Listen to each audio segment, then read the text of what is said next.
बोलकर मलाड़ में चली गई। बोरीवली और मलाड़ मुंबई की बड़ी प्रसिद्ध जगह है। भैया अभी मत खींचिए, अभी मुंह बाहर रहूँगा तो मत खींचिएगा।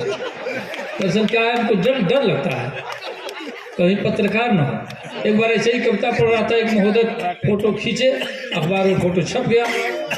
हम 15 दिन के बाद घर गए तो हमारी तेरैया की निपटारा हो रही थी। हमको भैया ये क्या है, तो अखबार में फोटो मिला था मेरा।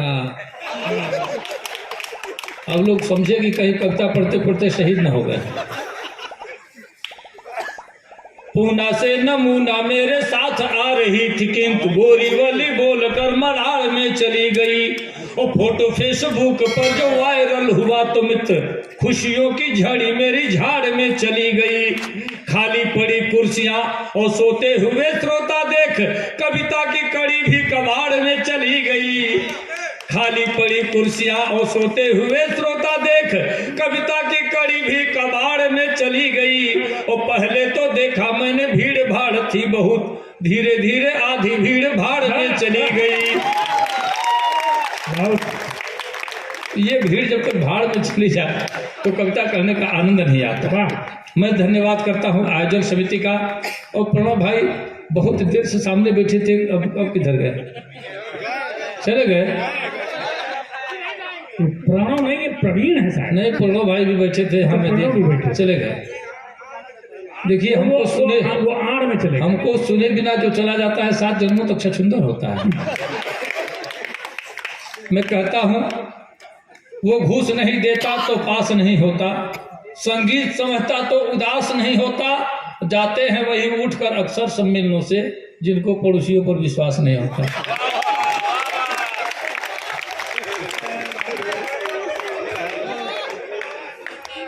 देखिए मैं देख रहा हूँ जब से कार्यक्रम शुरू हुआ है सब लोग अच्छा पढ़े, बढ़िया पढ़े, लेकिन कुछ लोगों ने खून भी पिया है। अब नाम कहे लगे भाई हमको सुरक्षित वापस भी तो जाना है। अब ये थोड़े न कह रहे कवियों में से आयोजन समिति के लोगों ने भी कुछ खून पिया है। हम लोग पहले तो हम लोग की आदत है बिना खाना खाए कविता नहीं पढ़ते, लेकिन आज जो है जो हम लोग को साधा जा रहा है, कैसे कैसे क्या बताया जाए। अभी कह रहे थे हमारे कान में आगे चलिए भोजन करने, हम हमारा नंबर आ गया लटकने के लिए फांसी पर। अब इस समय भोजन करवा के करेंगे भी क्या? अब निपट लेने दीजिए, उसके बाद ही जैसा होगा देखा जाएगा। सज्जनों, मैं हास्य की बातें करता हूँ, हास्य की कविताएं पढ़ता हूँ। और कविताएं भैया ये सब मोबाइल जितने लोग ऊपर इसे लटकाए हैं, काहे लटकाए हैं? क्या आखिर क्या रिकॉर्ड करेंगे उसमें? आप हमको जब सामने आप खड़े हैं हमको सुन लीजिए। मोबाइल तो कुछ केवल बादशाह प्रेमी सर्च मारिएगा 2000 2500 वीडियो हमारा दिख जाएगा। यहाँ का आनंद आप इससे वंचित रह जाएंगे। आपका एक हाथ फंसा हुआ है, जो शायद कहीं मान लीजिए अगर अगले के पीठ पर आपने ताली बजा दी तो क्या होगा आप सोचिए। बिल्कुल हैंड फ्री हो जाइए, आप मोबाइल नीचे रखिए, आनंद लीजिए थोड़ी देर के लिए। देखिए मैं हास्य की कविताएं पढ़ता हूँ। मेरा मानना है जो व्यक्ति 24 घंटे में 5 बार केवल ठहाके लगा दे उसे कोई बीमारी नहीं छू सकती। कम से कम इतना यकीन रखिए, दिल का दौरा तो कतई नहीं पड़ेगा। अगर दिल का दौरा पड़ जाए तो बस आप प्रेमी को फोन लगाइएगा। क्या पढ़ने के बाद क्या लगाएंगे हम भी समझ रहे हैं, इसीलिए तो मैंने कहा। लेकिन ऐसा होता नहीं है। हंसने से शरीर की 36 मांसपेशियां हरकत करती हैं, योगी क्रिया होता है, आदमी तनावमुक्त होता है, प्राणवायु की आयु बढ़ जाती है। इसलिए हंसना अनिवार्य है। मैंने कहा है कि हंसना ही जीवन का सुख है, हंसना ही जीवन का सुख है। वर्तमान में प्राण हंसी है, दुश्मन नहीं दुश्मनी मारे, ऐसी अनुसंधान हंसी है। मन दिमाग में ऊर्जा भर दे, जड़ चेतन की जान हंसी है। लोभी कपटी धूर्त मूर्ख की करवाती पहचान हंसी है। और समरसता का बीज मंत्री है, सहज सरल आसान हंसी है। प्राण वायु की आयु बढ़ा दे, 100 में सत्य विज्ञान हंसी है। इसलिए मैं हास्य का चुनाव करता हूँ और हास्य की कविताएं पढ़ता हूँ। हालांकि श्रृंगार भी लिखता हूँ, ओज भी लिखता हूँ। ऐसा कुछ नहीं कि मैं समझिए कि किस तरह का कवि हूँ, मुझे खुद भी नहीं पता चला। मैं चुनाऊंगा बादगी की तरफ। अभी प्यार मोहब्बत की बहुत सारी बातें हो रही थी। मैं बैठे बैठे यहाँ से सोच रहा था, केवल 4 पंक्तियाँ भाई प्रेम भाई ने कहा, मुझे 4 पंक्तियाँ समर्पित की थी। मैं भी करजखोर टाइप का आदमी नहीं, 4 पंक्तियाँ इनको भी समर्पित करता हूँ। गर इश्क है तो रिस्क उठाना ही पड़ेगा। अगर इश्क है तो रिस्क उठाना ही पड़ेगा, मासूक से मिलने कहीं जाना ही पड़ेगा। अभी नहीं, पहले इस्तेमाल करिए तब विश्वास करिए। अगर इश्क है तो रिस्क उठाना ही पड़ेगा, मासूक से मिलने कहीं जाना ही पड़ेगा। अगर बच गए तो ठीक है दुनिया की नजर से, पकड़े गए तो लात भी खाना ही पड़ेगा। ये क्या है कि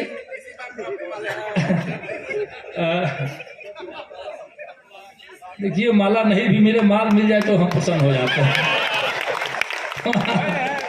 माला की बहुत आवश्यकता अब नहीं रही, एक बार तो पहन के अभी तो भुगत रहे हैं। हाँ। सुनिए, अब थोड़ी देर में आप आ गए। देखिए हंसने से नींद भी भग जाती है और यकीन जानिए मोटापा भी कम होता है। अब देखिए ठहाके लगाकर हंसने में और मुस्कुराने में बड़ा अंतर है। मैंने कहा कि स्वस्थ वो रहता है जो ठहाके लगाकर हंसता हो। अब कुछ लोगों को हंसी आती है, बड़े पद पर हैं, बड़ी कुर्सी है उनकी, तो हंसेंगे तो भाई मुंह बाके तो हंसेंगे नहीं, मुस्कुरा के काम निकालेंगे। मन हो रहा है कि कर ऐसे करेंगे, कैसे ऐसे करेंगे तो अपना बड़प्पन खतरे में पड़ जाएगा। तो वो लोग मुस्कुरा के काम निकालते हैं। अच्छा, इस हंसी को देहातों में मौगनमा हंसी कहते हैं।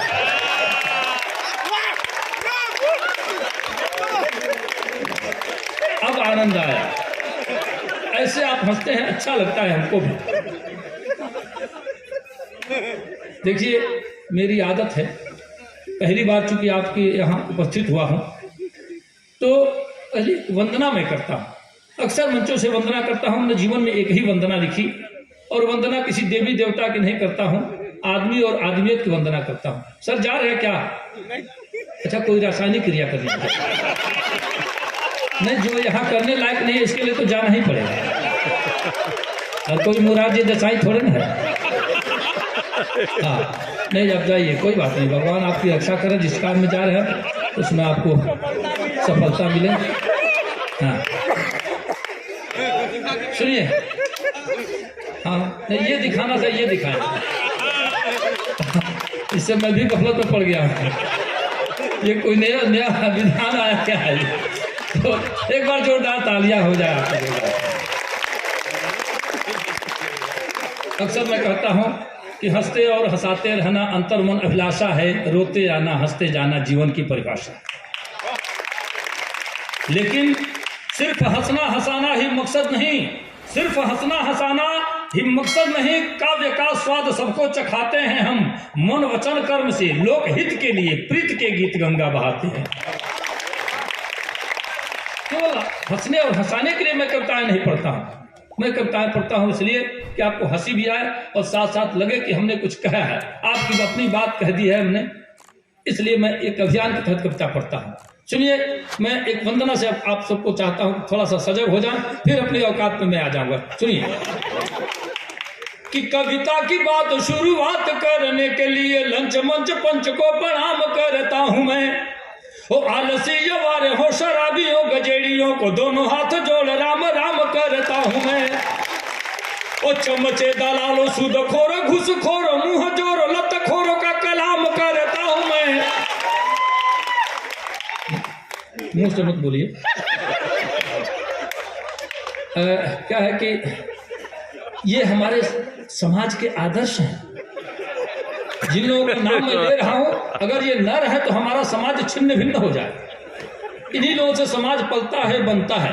यकीन जानिए दो चार लोग ही इस श्रेणी के अगर यहाँ हो तो पूरी की पूरी महफिल तहस नहस। इसलिए मैं इनको पहले पूछता हूँ कि चमचे दलालो सूदखोरो घुसखोरो मुंह जोरो लतखोरो का कलाम करता हूँ मैं। और दुष्ट बेईमान नीच मूर्खों के साथ साथ जूता चप्पल चोरों को सलाम करता हूँ मैं।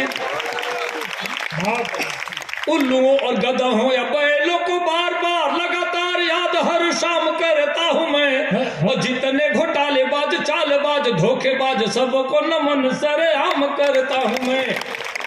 और गुंडे मुछ मुंडे, लेकिन मैं सोच रहा था कि मुझुंडा नहीं कहना है, लेकिन जवाब फिसल। असल में कहीं विद्यालय में जाता हूँ तो मैं मुझुंडों का नाम ही नहीं रखता, क्योंकि ज्यादा तादाद इनकी वही मिलती है हमको। हमने कुछ लोगों को छूट दे रखा है, जैसे डॉक्टर, मास्टर, नेता, अभिनेता, पुलिस, पत्रकार, छात्र या छक्का।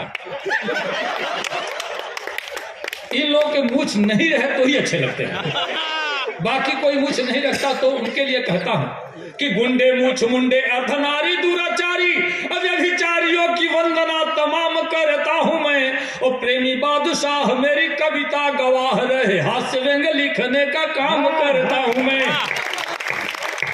और 4 पंक्तियां पढ़ता हूं कि सुनिए श्रीमान, मान मेरा जो बढ़ाएंगे तो स्वर्ग में सम्मान बिन मांगे आप पाएंगे।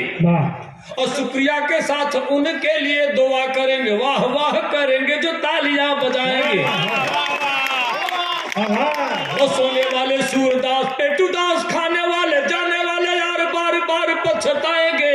और दाद के भिखारी आशीर्वाद के पुजारी हम खुद ना हंसेंगे पर आपको हंसाएंगे। और हंसने की शर्त पर 4 पंक्तियां पढ़ता हूं कि कविता हमारी सुनकर जो हंसेंगे नहीं, गूंगे बहरे पशु या पाषाण कहलाएंगे। देखिए आयोजन समिति को छोड़ के कहता हूं, क्योंकि हम लोगों का लिफाफा भी अटका हुआ है, हम लोग की एटीएम यही लोग हैं। कविता हमारी सुनकर जो हंसेंगे नहीं, गूंगे बहरे पशु या पाषाण कहलाएंगे। और साढ़ बोक भैंसे का जन्म होगा उनका जो आधी कविता के बीच उठ कर जाएंगे। और बातचीत तो शोर गुल करेंगे, वो बकरी या भेड़ का ही रुपया गले जन्म पाएंगे। और पत्नी से मार नित खाएंगे, वो 5 लात हुट जो करेंगे मुझे मंच से भगाएंगे। देखिए तिवारी जी को छोड़ के कह रहा, ये आज के मंच के संचालक हैं, इनकी कृपा हुई बुलाए जब चाहे बैठा सकते हैं, बाकी कोई आदमी हुट करता है इसके लिए हमने पंक्तियां पढ़ दी। और सज्जनों 1-2 छंद में पढ़ता हूं, पहली बार आया हूं तो मेरा मन हो रहा है यहीं से अपनी बात शुरू करूं। भिन्न भिन्न जाति वर्ग के लोग यहाँ उपस्थित हैं। मैं एक छंद अक्सर मंचों से कहता हूं कि जाति धर्म भाषा की दुहाई दे के आप कभी लोगों को बेकार गोल बंद मत कीजिए। जाति धर्म भाषा की दुहाई दे के आप कभी लोगों को बेकार गोल बंद मत कीजिए। और एकता अखंडता जरूरी राष्ट्र हित हेतु तोड़ने का कोई छल छंद मत कीजिए। एकता अखंडता जरूरी राष्ट्र हित हेतु तोड़ने का कोई छल छंद मत कीजिए। जाइए जुलूस में जरूर किंतु याद रहे तीर तलवार को पसंद मत कीजिए। जाइए जुलूस में जरूर किंतु याद रहे तीर तलवार को पसंद मत कीजिए। और सच बोलने के बाद सूली चढ़ जाए किंतु सच की आवाज कभी बंद मत कीजिए। सच बोलने के बाद